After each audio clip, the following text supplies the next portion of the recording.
هەموو مانگێک من یا لە نوێنەری حکوومەتی هەرێم لە وەزارەتی دارایی یاخود ڕاستەوخۆ لە وەزارەتی داراییەوە پشکێک دیاری کراوە بۆ پێشمەرگە کە لە نێوان 30 تا 40 ملیار دینار بووە بە بودجەی تەشغیلی پێشمەرگە نێراوە بەڕێز و شارزێباری وەزیری دارایی چەند جار بە ئێمەی وتووە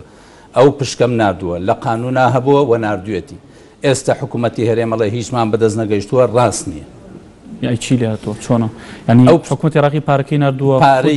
پارەی پشکی پێشمەرگە ئەوەی کەوا لە نەسی مادەکە هاتووە يخصص